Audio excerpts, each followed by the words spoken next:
He wanted a perfect family, but they couldn't measure up. Well, with Father's Day coming up this Sunday, let's go back and revisit this great Ace suspense horror thriller slasher. Here's a re-review of the original version of The Stepfather. Big T's Entertainment Rankings and Reviews.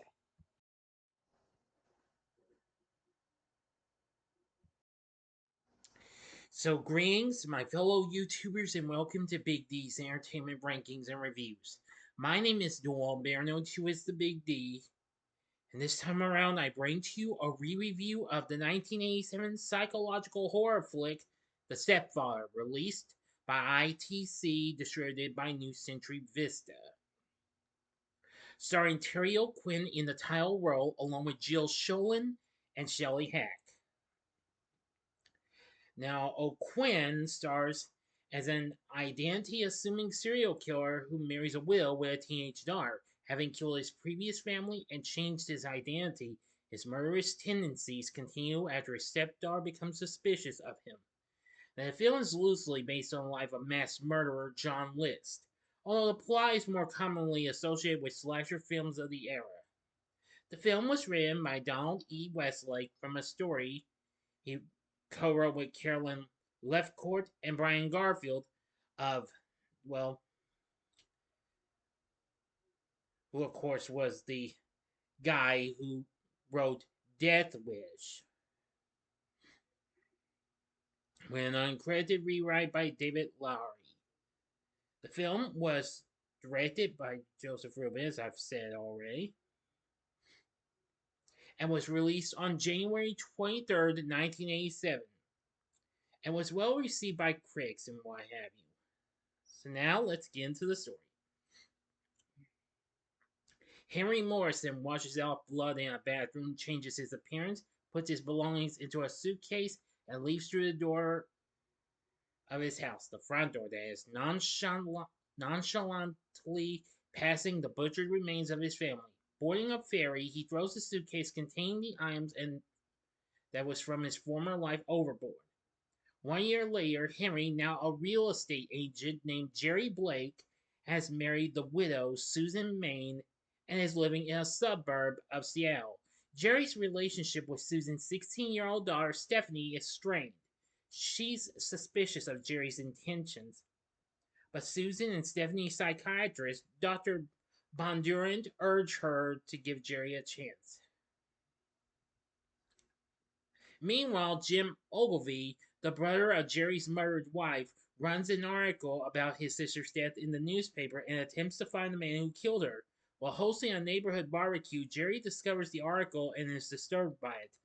He goes into the basement and begins shouting maniacally, unaware that Stephanie is also in the room. Discovering his stepdaughter, Jerry claims he was simply letting off steam and tells her not to worry. Stephanie finds the article about the earlier killings and decides her stepfather might be the murderer. She writes to the newspaper requesting a photo of Henry Morrison, but Jerry intercepts it in the mail and replaces it with a stranger's photo, allaying her suspicions. Curious about Stephanie's stepfather, who has refused to meet him, Dr. Bondurant makes an appointment with Jerry under an assumed name, saying he wants to buy a house. During their meeting, Bondurant asks too many personal questions, and Jerry realizes that he's not who he says he is. Believing Bondurant is investigating him, Jerry beats him to death and puts him in Bondurant's car and sets it on fire. Jerry later informs Stephanie of Bondurant's death, claiming he was in a car accident, and succeeds in bonding with her. However, Jerry's newfound relationship with his stepdaughter is cut short when he catches her kissing her boyfriend, Paul. Jerry angrily accuses Paul of attempting to rape Stephanie, driving Paul away. Stephanie also runs away, when Susan says Jerry is her father, she denies it and Susan slaps her. The next day, Jerry quits his job and starts creating a new identity for himself in another town. And he begins courting another widow while planning to get rid of Susan and Stephanie. All right, now for the final act and the ending. As always, you know the procedure. You have 5 seconds to stop this video at once. Go to the description box below and fast forward to the time below. As I count down now, if you've seen this movie already, please continue. Okay, you've been warned. Having figured out the town where Jerry could be living, Jim begins going door to door in search of his former brother in law. After Jim stops by, Susan phones the real estate agency to tell Jerry that someone was looking for him, only to be informed that Jerry quit several days ago. Susan asks Jerry about this, but while explaining himself to Susan, he confuses his identities. Realizing his mistake, Jerry bashes Susan on the head with a phone and pushes her down the basement stairs. Assuming Susan is dead, Jerry sets out to kill Stephanie. Jim, who has realized that Jerry is the man who killed his sister's family, arrives wielding a revolver, but Jerry stabs him to death before Jim can shoot him. After terrorizing Stephanie, Jerry corners her in the attic, only to fall through the weak floor into the bathroom. Before he can kill Stephanie, Susan appears and shoots Jerry twice, but he is still able to reach his knife. Stephanie wrests it away and stabs him in the chest. He weakly utters, "I love you," before tumbling down the stairs. Stephanie later cuts down a birdhouse that she and Susan had helped Jerry install. End of story. Please stand by. So, what did I think of The Stepfather? I love it. It's a good film and what have you. This is a very good start to a franchise. After this, it had two sequels. One came out 2 years later, and the other 3 years later, but that, of course, was made for TV, and I'm kind of still a little satisfied with my review on that one. And then there will be a remake following in 2009. Since then, it has gained a cult following. This was a good way to start a pretty good franchise. The music done by Patrick Moraz is pretty good as well. The film made 2.5 million here in the US.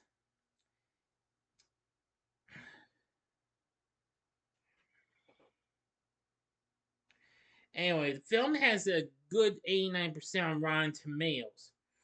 Roger Ebert wrote in the Chicago Sun-Times gave this 2.5 stars, calling it violence itself seems to sell at the box office even when it's divorced from any context. Maybe that's what the filmmakers were thinking. What often happens, though, is that in an otherwise flawed film, there are a couple of things that are wonderful. The Stepfather has one wonderful element: Terry O'Quinn's performance. I couldn't agree more. Yes, I'll get to him in a moment. Now, O'Quinn later got nominated for a Saturn and an Independent Spirit Award. Unfortunately, he didn't win them, though. He did, however, win third place for Best Actor at the National Society of Film Critics Awards. The director of the film was honored with a Critics Award at the 1988 Cognac Festival and was nominated for the Best International Fantasy Film Award for Best Film at the 1999 Fantasporto. I'm sorry if I mispronounced that. Apologies, everyone. Sorry about that. And it was included in Bravo's 100 Scariest Movie Moments at spot number 70. Describing it as a cult film, Scott Tobias interprets the film as a critic of Reaganism.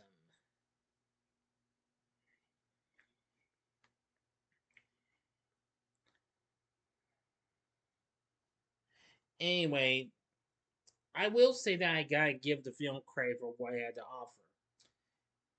Playing the main role of the stepfather, who went under the name of Henry Morrison, but for most of it was Jerry Blake. The later name he took for the last bit was Bill Hodgkins. Is Terry O'Quinn, long before he became an even bigger star on ABC's hit Lost. This was really a good performance by him. It was really good.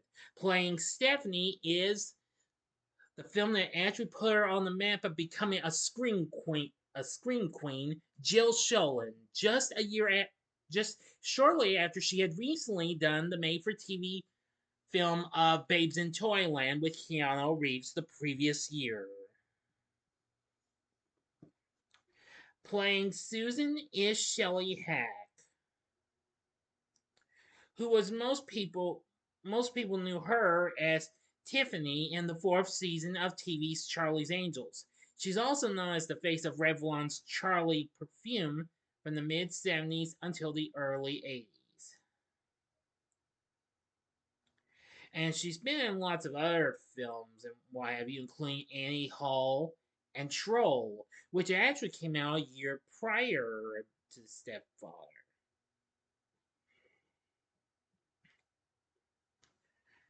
Charles Lanyard played Dr. Von Durand, not too bad. Stephen Schellen played Jim Ogilvy, and he's not too bad. And there's a host of others and what have you. So the cast isn't too bad, but I think Terry O'Quinn absolutely nails it in his performance. I absolutely do love Jill Schoelen's performance as well because when I first saw her, I just couldn't believe it because Babes in Toyland was the only film of hers I knew her from. I hadn't seen any of her later films, not even Popcorn or Cutting Class, which that's a film I definitely need to look into. But this was the film that put her on the map as a scream queen. I must say she was absolutely very, very good. Shelley Hack wasn't too bad either. So anyway, I do think that it has some pretty good kills and what have you, especially the bits the confrontation between Jerry and Dr. Bondurant. That was really something. So anyway, with everything said, The Stepfather is definitely a good psychological horror flick, definitely. But would I recommend it? I'd say hell yeah, go for it. This is a good film. You won't regret it. It should be on physical media for a reasonable price, but if you can't find it, no problem. It's available on various streaming platforms. I won't really name them all. You'll be able to find it. Piece of cake. So anyway, The Stepfather's worth looking into. So what did you think of the original version of The Stepfather? Now, I'm gonna hope this video will do much better than my original review. My original review of this didn't do so hot after it's been almost 5 years since I've done it. It's close to 5 years. It's been 4 years, but it's now going on 5. It only got 17 views. I hope for the best this will do much better. Okay, tell me what you thought about the original Stepfather in the comments section below. If you like this video, click the like button, subscribe, and be a part of the Big D Nation. Continue to help support my channel, make it grow and make the views grow. Tell all your friends about my channel, get them to know me. Maybe they'd like to be a part of my Big D Nation. Share my vids with your friends if you like as well. And next time I'll be bringing to you a re-review of Stepfather 2. Looking forward to it. So if you like this, check out my reviews for some of these other films. If you'd like, check out my re-reviews for the first 2 installments of a real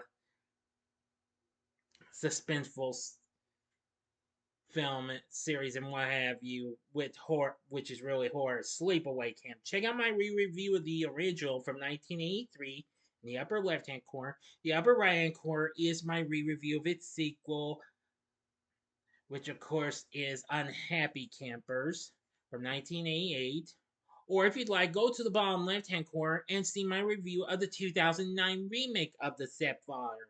And the bottom right-hand corner is the button you can click to subscribe. If you like rankings and reviews on movies, TV, music, video games, etc., then I'm your guy. Thanks for watching. Until next time, I'm the Big D saying, see ya.